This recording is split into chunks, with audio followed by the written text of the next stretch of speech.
Benvenuti a Il Veneto in diretta, la striscia curata da Radio Veneto 24 per approfondire temi e argomenti della nostra regione. Nell'occasione abbiamo il piacere di incontrare Enoch Soranzo, vicepresidente del Consiglio regionale del Veneto. Benvenuto. Buongiorno a tutti, grazie dell'invito. Il nostro ospite ovviamente al centro del dibattito politico, perché ci avviciniamo a grandi passi a questo appuntamento con le elezioni per il rinnovo dell'amministrazione regionale. In che clima si sta vivendo? Ovviamente grande dibattito, grande fermento, anche perché ci sarà da scegliere il candidato.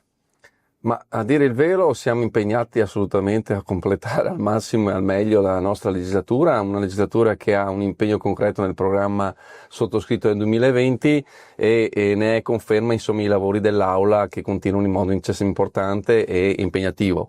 Poi parallelamente stiamo lavorando al programma, ad ascoltare la cittadinanza per redigere quella che è la proposta che per la prossima legislatura dovrà essere l'ulteriore impegno con i veneti e assieme a questa creare quella che è la squadra migliore per riuscire a realizzare e soprattutto a rispondere alle esigenze dei veneti presenti, necessità presenti e future. Il clima, il dialogo all'interno della maggioranza di governo com'è? Sereno, disteso? Sicuramente il dibattito all'interno delle forze di centrodestra c'è, lo si vede, ma credo che sia una dialettica giusta. Quello che posso dire anche da vicepresidente, anche in aula, i lavori all'interno della coalizione di centrodestra e della maggioranza sono sereni, c'è sempre stato un buon lavoro, un sereno lavoro, per lungo tempo ho anche ricoperto il ruolo di presidente del gruppo di Fratelli d'Italia, quindi ho lavorato fianco a fianco con gli altri presidenti di gruppi di maggioranza e posso dire che in questa legislatura, insomma all'interno sempre di una dialettica costruttiva e di contributo e di confronto abbiamo sempre lavorato bene e vorremmo continuare a lavorare bene con centrodestra che è garanzia di buon governo.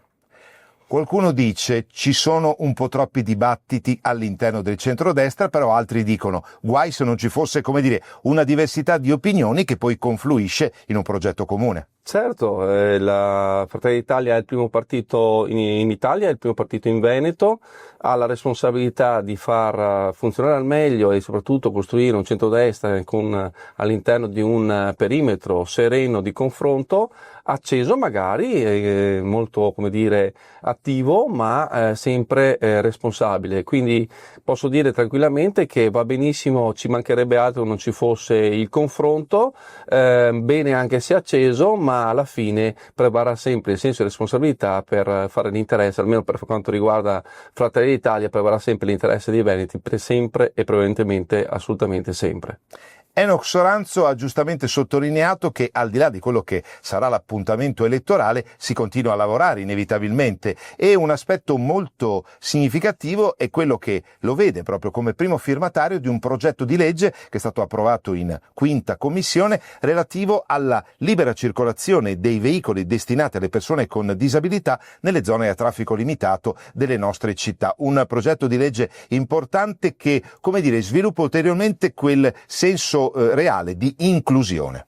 Sì, è un progetto di legge che insieme ad altri stanno approdando in aula per l'approvazione. Questo è un progetto di legge che di fatto è stato presentato e approvato, è pronto per l'approvazione anche in aula, per semplificare l'accesso alle ZTL per tutti quei veicoli al servizio delle persone con disabilità e grazie a un database unico regionale delle targhe. È un progetto di legge che guarda ad abbattere le barriere burocratiche, eliminare i costi di notifica sia per gli enti pubblici che per i cittadini. Nelle peggiori dei casi, quando dovesse ricevere la sanzione perché non ha avvertito prima l'autorità competente dell'accesso a una ZTL dove non era registrato perché non residente in quel comune, oppure successivamente non l'ha fatto ai sensi nei tempi del regolamento, o ancora peggio non l'ha fatto e riceve la sanzione, deve ricorrere addirittura al giudice di pace con costi ulteriori. Ecco, questa è una legge che dovrebbe abbattere sia i costi per gli enti locali di notifica, quindi minor costi per la pubblica amministrazione e eliminare anche disagi per i cittadini. Questo dunque è un servizio molto importante che ribadisce e sottolinea una volta di più anche la vocazione, no, della nostra regione in questo senso, dal punto di vista socio-assistenziale. No?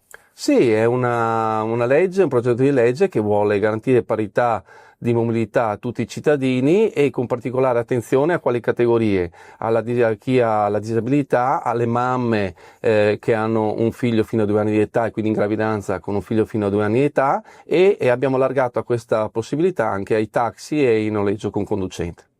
Si chiude qui lo spazio intervista de Il Veneto in diretta, che ringrazia per la sua partecipazione Enoch Soranzo, vicepresidente del Consiglio regionale del Veneto. Grazie a tutti voi, buon lavoro.